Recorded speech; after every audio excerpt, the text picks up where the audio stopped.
wasn't quite happy to let other people, There's no history. you know, and the idea is always to launch it and then let it, you know, but unfortunately normally it doesn't. You normally have to keep, but this one, I mean, this is really, you know, but this place really matters. That's the other side of it. Yeah, that's what me and Ish was saying. He was like, you know, I don't really know. It's like, you know, I grew up around here, I live around here, but I don't really know much about this. And I was just saying, well, yeah, that's because there aren't any places. Right, access courses. That's the secret of this place. Yeah, but what I mean is, just like, you know, the whole community, I think, should be here joining this protest. But no one knows about it because. Where is there for everyone to congregate? Right, right, absolutely, travel, absolutely, you know? absolutely. We don't go to pubs anymore. Yeah. Like, no. There's no youth centres. Right.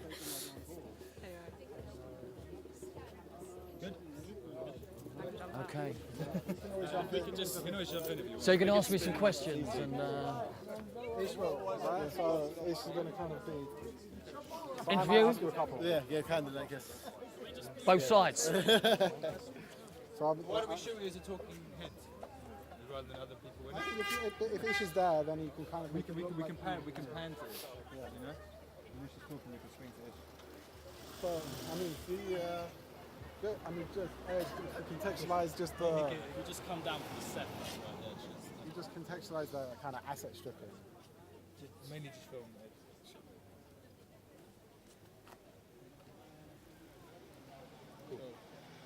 So who do you want me to look at? Look at you or look at me? Look at you. Yeah. Okay, so we're here outside, well, we call it Warlington College. It's actually the KCC, Kensington Chelsea College in Warlington Road.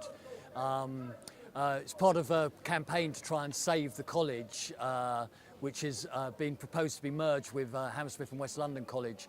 Any merger that takes place will see the end of this fantastic building behind us. In a wider context, this building is just one of many buildings in North Kensington that has been a victim of asset stripping by the Royal Borough of Kensington Chelsea Council. Their policy is basically to come and take our public buildings in North Kensington and hand them over to either private education or to property developers. The council see the land in North Kensington as a gold mine. They don't even have to dig for the gold. All they have to do is marginalise the people living on the land at the moment, and in that way they can hand it over to the notion of regeneration, and which is short term for gerrymandering, and changing the whole nature of the community here. And just, if you could, just talk about what you said about reparative. Yeah, so in that context, in the context that we've been losing all of our public buildings in North Kensington, the people that are responsible for that at RBKC, a small cabal of officers and senior councillors, they should have been keeping us safe in Grenfell Tower. I'm a resident of Grenfell Tower. I used to live on the 13th floor, and rather than keeping us safe, they spent their whole time and their whole concentration going around North Kensington, taking our library, our lovely 125-year-old North Kensington Library, our beautiful information centre underneath the flyover, and any other public assets they could get their hands on, including this beautiful building behind us. The building behind us, they purchased a freehold for £25.3 million without any consultation, without even the local Labour councillors knowing about it. With the idea of turning it into, their idea was to turn it into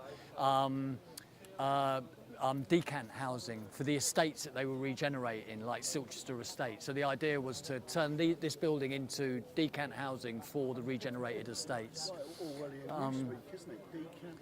And now what's happened is in the fallout from Grenfell is that, you know, those people have been fully exposed. They should have been keeping us safe. Their primary duty was to keep us safe.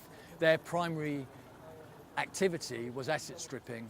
So basically, I think the community on a whole is asking that all of that is reversed, and anything that has the council's fingerprints over it is returned back to the community. And that includes the library here, the college here, the North Kensington Library, the West London stables underneath the Westway, the information centre, which has been handed over to the Notting Hill Prep School. And that's what we're here outside today to protest for. Sorry, me as a Yeah. as a resident I'm from Latimer, so which is just down the not Yeah, far from here. well, you we're know, neighbours, yeah, or we're ex-neighbours now, but, I guess. But you know that. How do we go about getting the information out there wider? Because I said I'm from Latimer, and I haven't heard about this until kind of like recently during the fire. Now things are getting more, people are talking more. Okay. But how do Well, we as go a about- young man, you'd be far more up to date with social media and those. I mean, the great thing is that there is a really strong community here in North Kensington fighting. Maybe it's come a.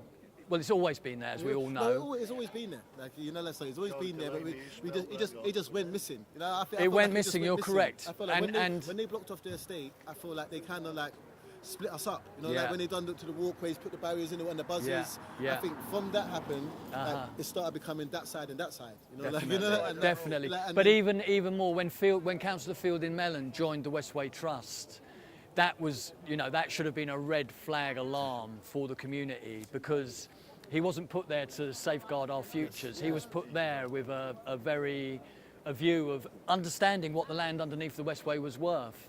So as a community, we didn't even wake up at that stage. I mean, their regeneration, decant policy, it reads like a kind of small, it reads like a fascist with a small f manifesto, to take people, to remove them from their homes, to put them in buildings where they, it was really, obviously, in the fallout of everything that's happened, the community is now fully engaged with what's going on, and thank God for that. But at what a cost? I mean, Yes, I know. Like it takes something like this to get everybody on to see Right. what's happening, because you see it happening, but I think you don't realise it. Like you walk past the building, it's not being used, and it's there for it's empty for a couple of years, and then you walk past it one day and there's building there, and you're like, hold on. How did that happen? And it's like they make you forget that it was even there, and then they start working. That's on their it. tactic, isn't it? It's a managed decline of our space. So the plan is not to have a plan, and that's a great plan when you're trying to run something down into the ground, because you just don't invest in it. It's just not looked after. As Lanc West, we know. I mean, they allowed it to. I mean, slum is a strong word, but they allowed it to sort of slip into a slum-like status, which is disgusting, considering this borough has had £250 million in reserves. Like it's crazy. They haven't painted for 15 years. But And soon after the fire, they're painting 2 days later. But the Mowing the grass. KCTMO as an organisation are so non-functioning that they couldn't organise to run a bath, let alone paint a wall. I mean, It's sad. I feel it's sad. What would you like to see? In this area, what would you like? what I'd like to see in this area is the return of the college into a community college, fully functional community college, offering further education, adult education, so that if we walk past here on a winter's evening, every light in the building is on and every classroom is full, What I'd like to see is our library returned back to the community. So far we've been told it's been returned to us, but we haven't actually got that in writing, and until we get that in writing, with this council, nothing can be believed. The stables obviously returned to their former, Sarah being allowed to return her horses there and run it as a community stables. And then when they've delivered those three things, as a community, we need to sit down and we need to think about everything else that they got there or were trying to get their dirty mitts on and get those returned to us. So we go back to Maxilla, the Children's Centre. We go back to the flyover. All these institutions that they were taking away from us and demand they're all returned. And then when we've done that, we can think of a few more things that we'd like to happen in the community, like proper housing and how we'd like that housing to be delivered again in the future. And what do you think? I mean, the battle between independence for North Kensington and the kind of Right now, as a survivor from Grenfell Tower, I can't afford to wait for us independent. We need, as a community, we need special measures, and the Commissioners brought in to run the council because they're not functioning properly. Longer term, obviously, but in the short term, we really need something to happen because our basic needs are not being met by the council, who are treating us with incompetence and indifference. They're the two words that spring to mind. And that's not political point scoring, that is the truth. That is how we're being treated. what about Gold Command? Gold Command were a joke. Gold Command knew that who we were as residents and chose not to engage with us. They chose to engage with every other community group except for the residents themselves. And now they're disbanded. Now they've gone. So, you know, they were a poor excuse for a response to a tragedy. And we've had neoliberal crisis management. Robert Black resigned but remained salaried. Yeah. Phil de Melon, same thing. Paddy Yeah. Brown, same thing. Yeah. Right? And we are demanding from the government that they take action and ensure that Robert Black doesn't receive his salary, that Fielding Mellon and Paget Brown are no longer able to carry on as councillors, and those, you know, to use all their soft power to ensure that that happens, because of course once you're elected, the only way you can become unelected is to resign. But they have chosen not to use even their soft power to change that. So we're lumped with these two councillors and Robert Black still in position. And there's no deeper, more hurtful insult than that. Anything you want to add? No, not really. Like, stumps. Is there, I mean, can there be justice? In my view, only my view, that there will never be justice. I personally believe that, and it's just my very own personal belief, that the kind of only game in town is Martin Moore-Bick's public inquiry. So I think that with some smart lawyers and that we can get something out of that. But What about the criminal investigation? Criminal investigation, you know, hopefully, you know, something will come out of that. But, you know, that's going to be a long process, and, you know, who knows? I mean, I believe the police are really, really trying to ensure that something positive in terms of, you know, arrest comes out of it, but whether it does or not. And Dan, remember saying, we touched on that before, like I said, to me, the justice that I don't think there can be justice unless someone goes jail, because of that's what justice looks like to me, going on these people's rules and how they go in it. So unless no one goes jail, whatever happens, really, there can't be justice. I don't think so. There can't be. Like I said, people are going to get big fines and all that. But like I said, if I go down the road and kill someone, I go to jail, and that's justice for the family. So like, you know, it's just, and that's what justice is, isn't it? Really, that's what according to them.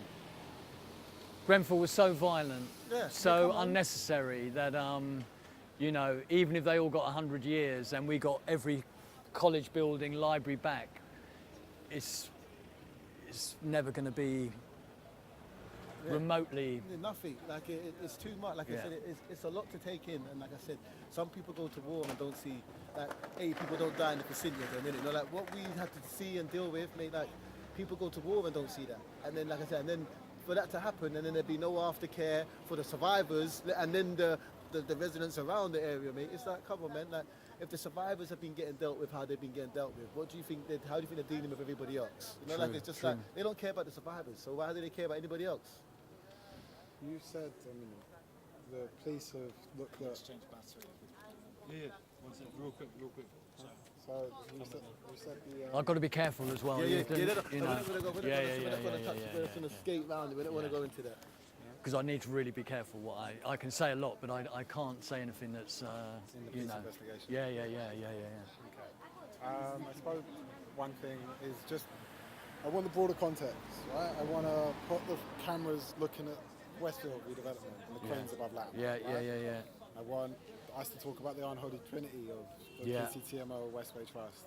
I want you to be able, through this, to implicate the individuals that the media aren't looking at, right? So, Can we do that another day? Of course we can. Can we? What's been said now is amazing. All right, good. You gave us a lot there, Ed, and thank you so much. Man. So we haven't met before. So I was born in Grenfell Tower. I lived on the 10th floor for another day. 24 years. No, because you don't want it. They won't get it. It's not that powerful. Like, we've got more powerful stuff. At the end of the day, we've got Liddy. We could call it a quit today and say that we've done a good job. I'm not saying we do. I think we've done enough. I think that actually the best thing we can do now is that we can go home, check through the footage, just check for any technicalities, see what we can improve on the next day. I think it's the best thing, because like, we need to like look through it, not all of it, but also catalogue it and everything. I think, what time's it now? 10 past 6. I think it's good. So it's an 8-hour day anyway. Yeah. So should we like head off? Back up and head off. Need to like debrief fish. Maria wants to come and see me quickly, so I might go see her for like. No, you can just come find us back at the house. I can find you back at the house. Are you staying there? Yeah. I mean, Isha's got kids and stuff like that. Isha doesn't need to come around.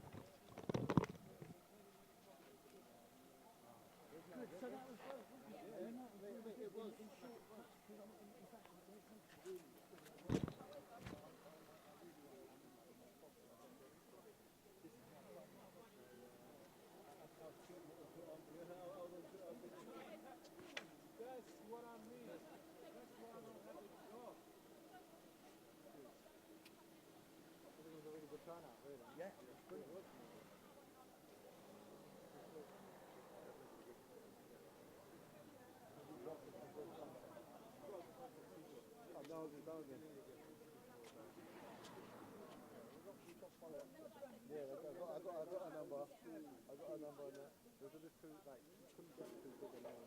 You couldn't. To start off, mate, we're on the right